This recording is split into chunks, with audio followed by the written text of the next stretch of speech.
தமிழ்நாட்டின் பல இடங்களில் வெளுத்து வாங்கிய கோடை மழை.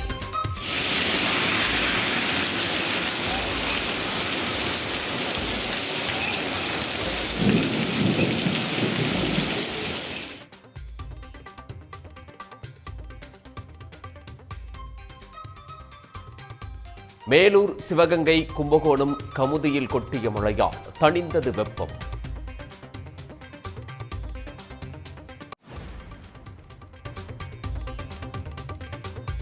சேலம், கரூர், பரமத்தி, ஈரோடு, வேலூர் உள்ளிட்ட 7 இடங்களில் 100 டிகிரியை தாண்டி பதிவான வெயில்.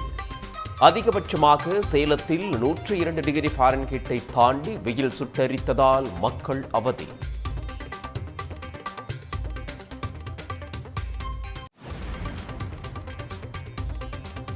மதுரை காரியாப்பட்டி சுற்றுவட்டார பகுதிகளில் கடும் பனிமூட்டம். முகப்பு விளக்குகளை எரியவிட்டபடி செல்லும் வாகன ஓட்டிகள்.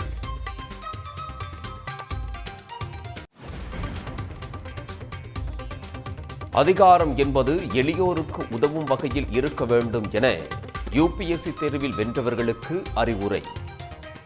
தமிழ்நாடு கேடர் IAS அதிகாரிகள் என்றால் தனி பெருமை என்றும் முதலமைச்சர் ஸ்டாலின் பேச்சு.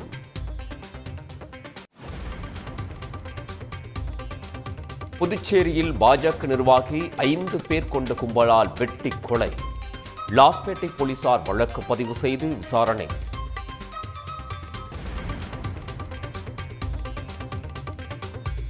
காஷ்மீரில் தீவிரவாதிகளின் வீடுகளை அடுத்தடுத்து இடித்து தரைமட்டமாக்கும் ராணுவம். இந்தியாவில் சட்டவிரோதமாக தங்கியுள்ள பாகிஸ்தானியர்களை நாடு கடத்த ஒன்றிய அரசு தீவிரம்.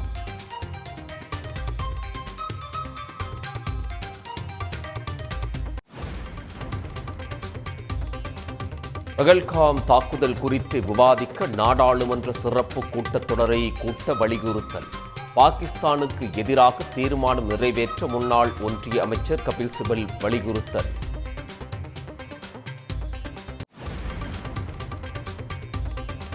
பகல்காம் தீவிரவாத தாக்குதலை கண்டித்து டெல்லி உட்பட நாட்டின் பல இடங்களில் போராட்டம்.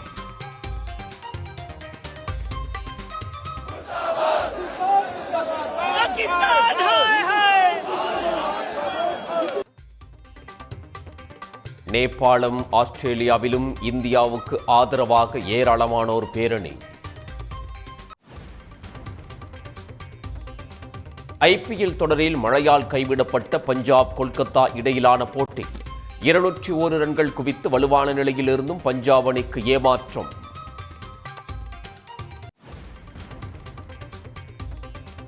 IPL இன்றைய போட்டியில் லக்னோ அணியை எதிர்கொள்கிறது மும்பை. 2வது போட்டியில் டெல்லி, பெங்களூரு அணிகள் பலப்பரீட்சை.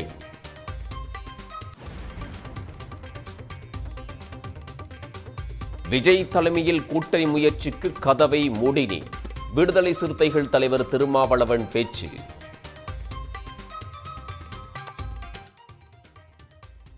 நாங்க நினைச்சிருந்தாரா இல்ல எங்களுக்கு விஜயோட போறது கூட கதவு திறந்திருக்கு அப்படின்னு சொல்லலாம். அந்த கதவையும் நான் மூடினேன். அதுதான் திருமாவளவன். பாஜக தலைமையிலான அணி அதையும் மூடினேன். அதிமுக கூட்டணி 200 தொகுதிகளில் வெல்லும் என RB உதயகுமார் பேட்டி. தாவேகாவுடன் அதிமுக கூட்டணி முயற்சியில் நல்லதே நடக்கும் என்றும் கருத்து. அதிமுக கூட்டணியில தாவேகா இணைய வாய்ப்பு இருக்கானா? இன்னைக்கு கோயம்புத்தூர்ல பூத் கமிட்டி மாநாடுலாம் நடத்திருக்காங்க. உங்க எண்ணம் நல்ல எண்ணத்தோடு கேட்குறீங்க. நல்லதாவே நடக்கட்டும். 234 சட்டமன்ற தொகுதிகளிலும் வெல்வதுதான் அண்ணா திராவிட முன்னேற்ற கழக தலைமையிலான கூட்டணியுடைய லட்சியம். 200 தொகுதிகளில் அண்ணா திராவிட முன்னேற்ற கழக கூட்டணி வெல்வது நிச்சயம். தஞ்சையில் பாரம்பரிய விதைகள், நெல் ரகங்களை மீட்டெடுக்க முயற்சி. சித்திரை திருவிழாவில் காட்சிப்படுத்தப்பட்ட பல்வேறு வகையான நெல் ரகங்கள்.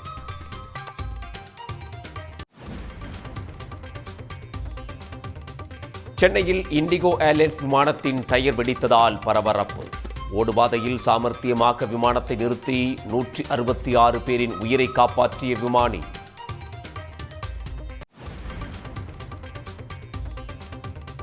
மதுரை சித்திரை திருவிழாவையொட்டி வெங்கடாஜலபதி திருக்கோயிலில் கொட்டகை முகூர்த்த விழா. ஆயிரக்கணக்கான பக்தர்கள் பங்கேற்று தரிசனம்.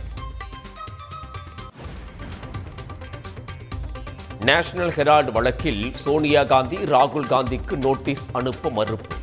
அமலாக்கத்துறை கோரிக்கையை நிராகரித்தது டெல்லி சிறப்பு நீதிமன்றம்.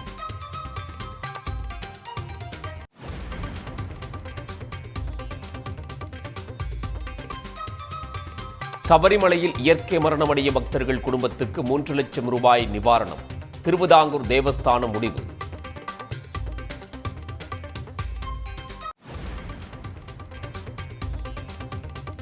காஷ்மீரில் பயங்கரவாதிகளுக்கு அடைக்கலம் கொடுத்ததாக 175 பேரை கைது செய்து விசாரணை. 60க்கும் மேற்பட்ட இடங்களில் பாதுகாப்பு படையினர் தொடர்ந்து சோதனை.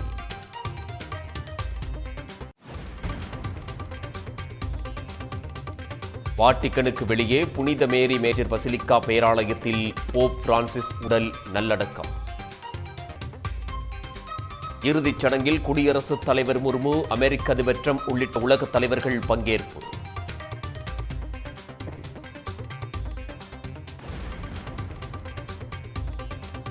அஜித்தின் பிறந்த நாளையொட்டி வீரம் திரைப்படம் மீண்டும் திரையரங்குகளில் வெளியாகிறது.